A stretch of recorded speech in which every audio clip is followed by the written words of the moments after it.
जी बच्चों, आज के वीडियो में हम बात करेंगे कक्षा 8 की प्रश्नावली है 12.2। बात करते हैं क्वेश्चन नंबर कितना है 3 है। निम्नलिखित कथनों में से जो संख्या प्रकट हो रही है उन्हें मानक रूप में व्यक्त करना है। जिस प्रकार क्वेश्चन नंबर 1 किया था सेम उसी प्रकार हल करना है। क्वेश्चन नंबर 1 है 1 माइक्रोन, ये 1 बटा ये इतनी दे रखी है m के बराबर होता है, तो हमें हल करना है।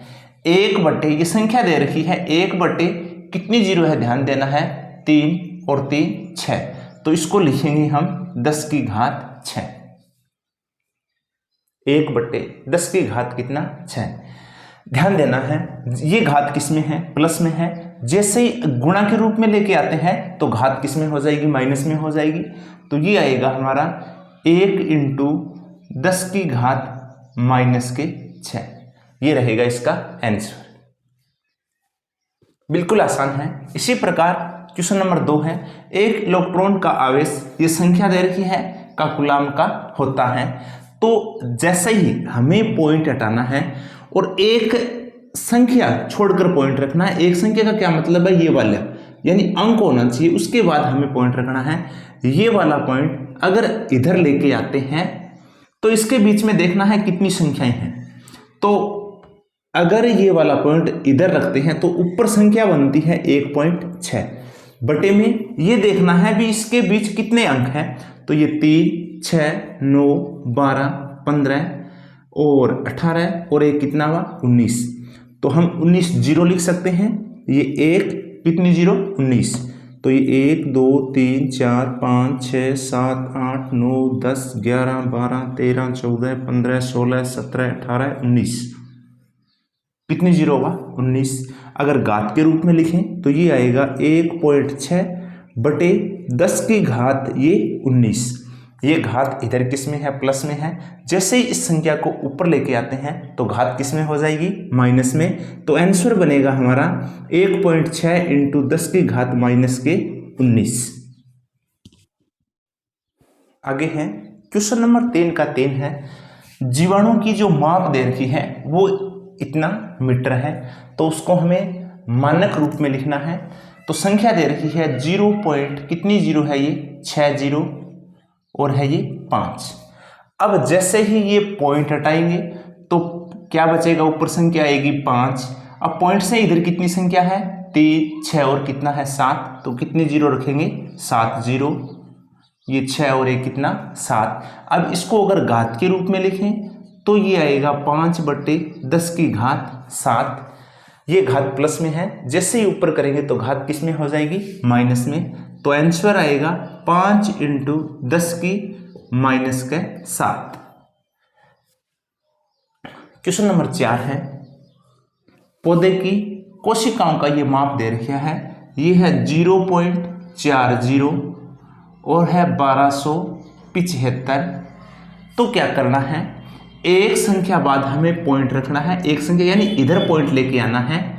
इधर पॉइंट किस प्रकार लेके आते हैं, अगर इधर पॉइंट रखते हैं तो संख्या आएगी 1.275 बटे में इस पॉइंट और इस पॉइंट के बीच कितनी संख्याएं हैं 4 और एक कितना है 5, तो कितनी जीरो रहेगी 5 जीरो।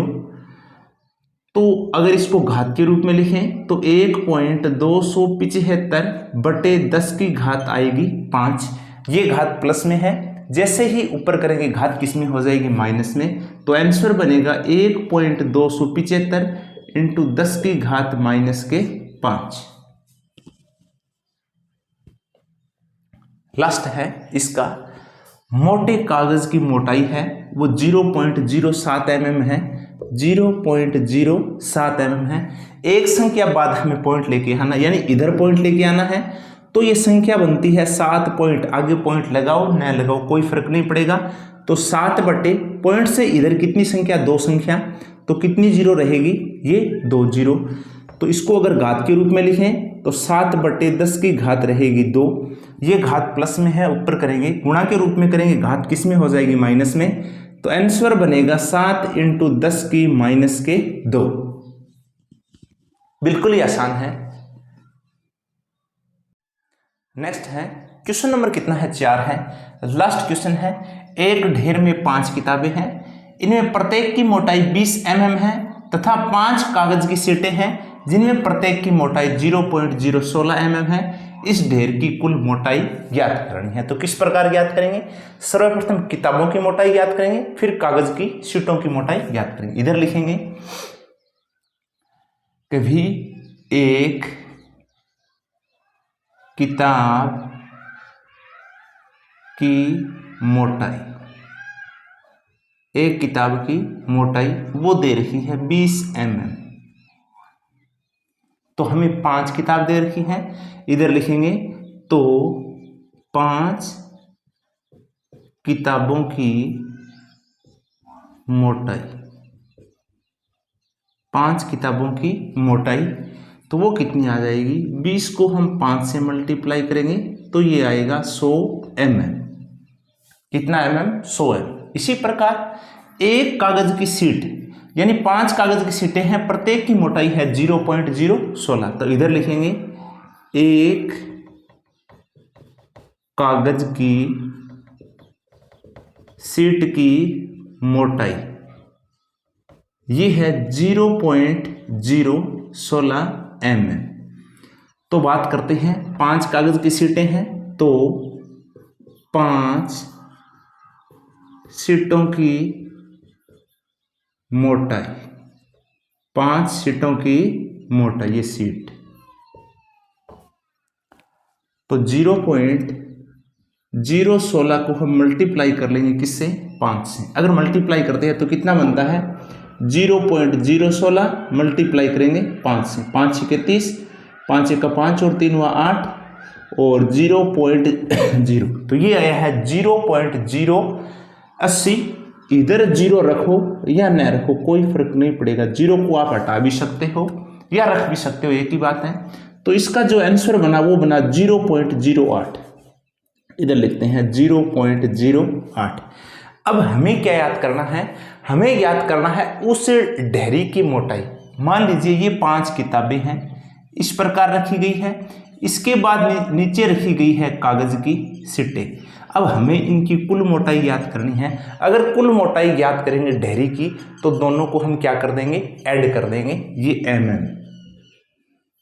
तो लिखेंगे कुल ढेरी की मोटाई,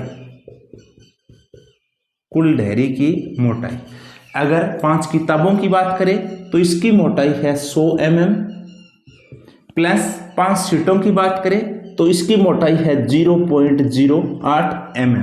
अगर इसको ऐड करते हैं तो कितना बनता है? ये आएगा 100.08 mm। अब कुल ढेरी की मोटाई हमने ज्ञात कर ली, 100 कितना आया है? 100.08 mm। अब हमें क्या करना है? इस संख्या को हमें मानक रूप में चेंज करना है। ये संख्या है हमारी 100.08। ध्यान देना है, जिस प्रकार क्वेश्चन नंबर हमने 1 में किया था, यानी हमें ये पॉइंट है, ये एक संख्या के बाद पॉइंट रखना है।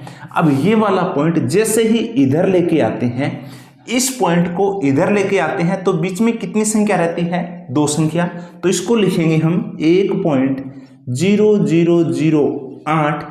अब अगर इधर से पॉइंट इधर करते हैं तो जो भी जितनी जीरो होती हैं वो हम कहाँ लगाते हैं? भाग के रूप में।